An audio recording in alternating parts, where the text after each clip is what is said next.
Hello everybody, welcome back. PieCover here.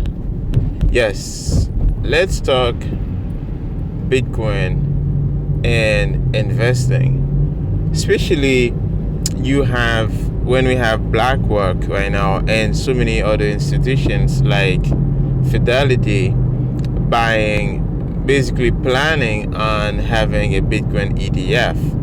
Well, the Bitcoin ETF is basically a derivative of Bitcoin. But the one they're applying for is a spot ETF. So basically, they're buying it, they're holding it, and then people go buy the stock, so just like at the ETF stock, and then they have more funding, and then they go buy again. Right? If people sell our ETF stock and then they sell the Bitcoin, so it's like a derivative of the Bitcoin. So you're not getting the bare instrument of the Bitcoin itself, but you're kind of getting a paper Bitcoin, like a fake Bitcoin, just a paper Bitcoin. So you just get like a certificate that say, hey, you own this, right, in your bank account or anything like that. But you're not really owning the Bitcoin itself. As you know, Bitcoin is a technology that allows you to hold your own money. But at the moment you go and buy ETF, or let's say you put it on exchange, if you buy the Bitcoin, you leave it on exchange, you're not owning Bitcoin. You don't own Bitcoin, right? Bitcoin, in order to own it, you have to hold it yourself. You have to have full control of it. Nobody else should have control of it. That's when you own Bitcoin. If somebody owns the Bitcoin for you, like I have friends who say they have some exposure to Bitcoin because they own the Bitcoin ETF. Yes, you have some exposure.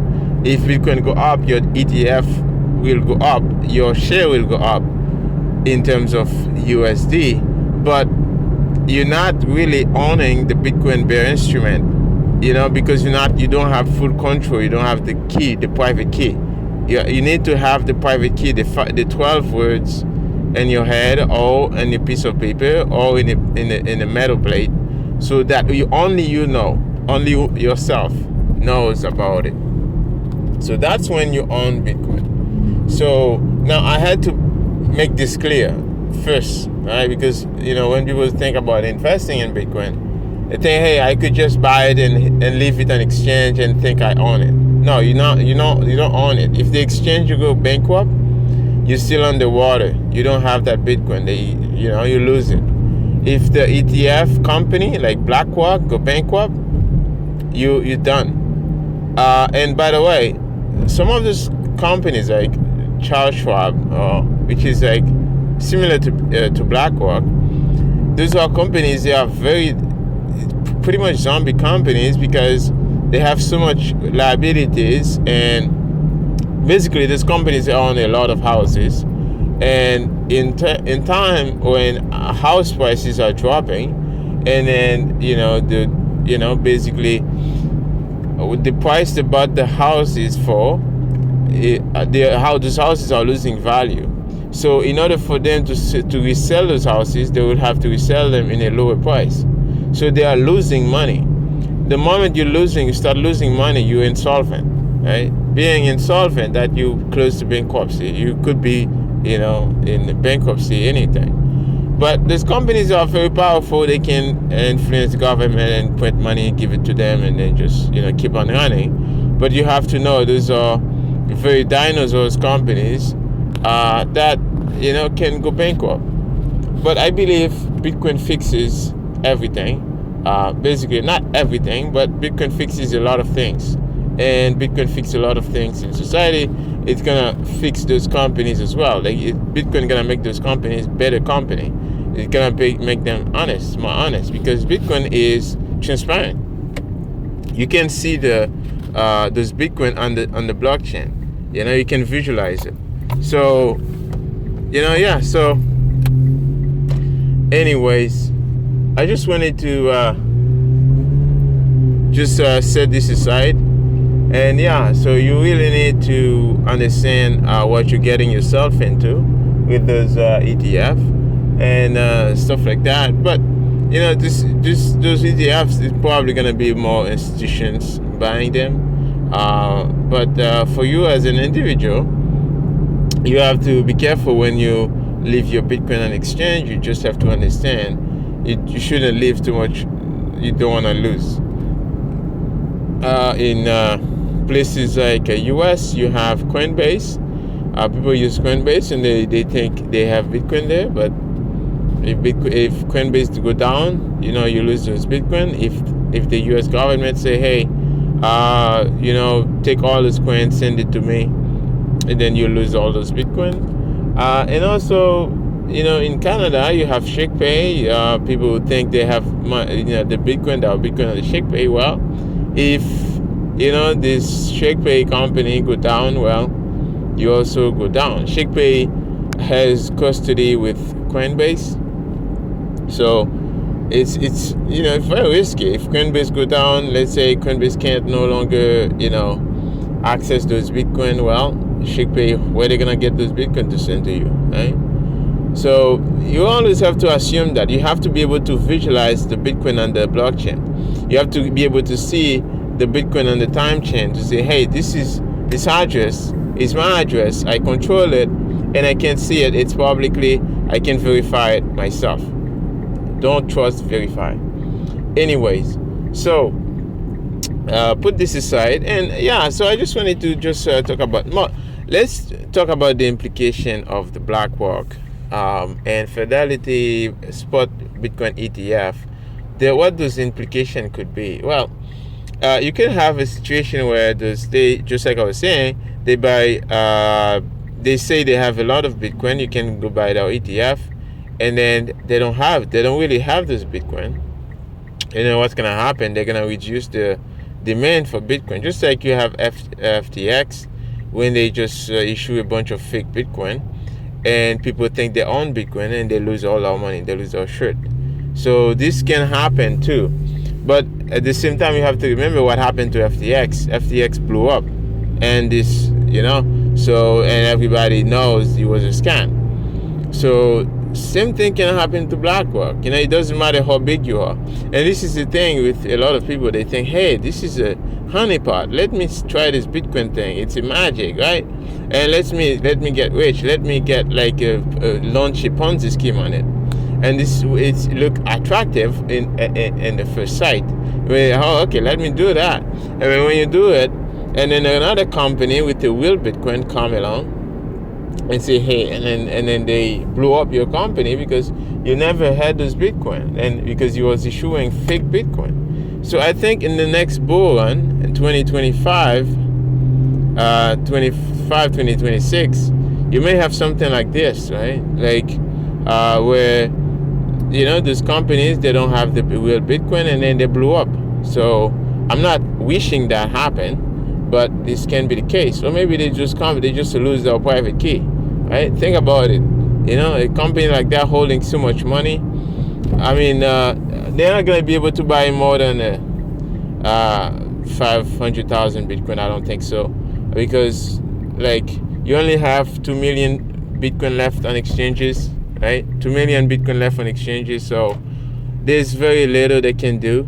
So the other like 15 or 16,000, the other 16 million Bitcoins are already in the hands of people, real Bitcoiners, strong people will never sell on the market, like the strong believers. Like those people, they're never gonna sell our Bitcoin.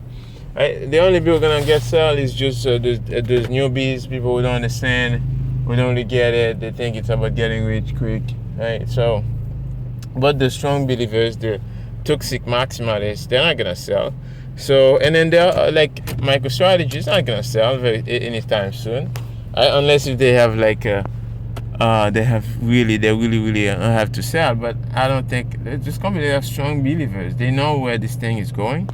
So that's why you have to be careful when you you know, just look at this company as well.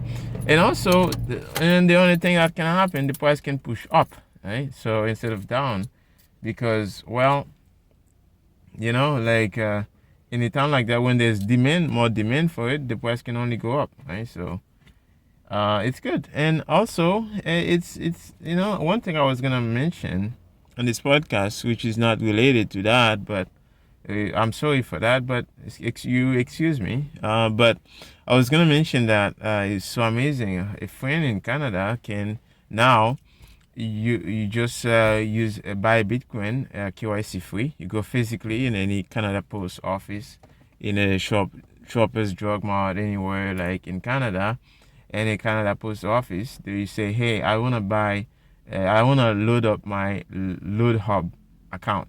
So and then, but first you have to go on Bo Bitcoin.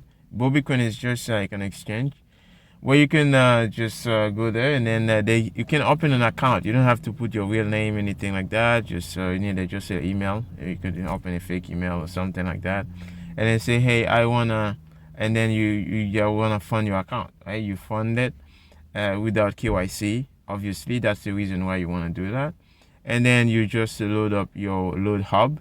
You just go to fund my account. You fund your account. You load Hub, and then once you do that, and then you go to that Canada Post Office, and they will load your account. You just let them scan your QR code and your Load Hub QR code. And then once you do that, and then you just convert this fund to Bitcoin on the Bo Bitcoin account. And once you do that, and then you just have Bitcoin there. And then next, you just send it on the Lightning Network. Quick, easy. The only thing you're just gonna pay maybe about 5% for the transaction to Canada Post. But I would say it's a good thing, because your identity is not attached to that Bitcoin, to the satoshis. Your identity doesn't attach to anything. They can't track this. They just can see, oh, they get the satoshis going from here to there, right? But they can't really say, because if you're buying it with cash, right? Because if you don't pay with debit card or credit card, you're just using cash. They can't really track that. So amazing. I wanted to talk about this. Anyways, guys, I gotta go. I was happy to do this for you guys, and if you find value, you know what to do, and show some value back. You can use Lightning. I only take satoshis, Bitcoin. I don't take anything else. If you wanna show some value back, I don't take anything else. And if you like, comment, share, show some love, show some comment, and then that would be good. If you share it, that's even better than the satoshis. Remember, the most important thing is about the relationship. It's about helping each other. The relationship is the most important thing. So once we build a relationship, once we can trust each other in some ways, because we don't have to trust each other in the money base, because we already have Bitcoin that remove the trust, right? Bitcoin is trustless. Then now you can start to build relationship, because if I succeed, you succeed ultimately, because we use the same money, which is Bitcoin, and it's scarce, it's limited. The more value I create, the more I grow, and ultimately I grow yourself as well. Right? Your net worth is growing based on what I do, and if you do, I'm incentivized to support you, because your net worth will grow as well. Right? So it's a win-win relationship. So that's why I'm doing this. And if you find value, you know what to do. Anyways, guys, I'm gonna go. I'll see you again in the next talk. This was PieCover.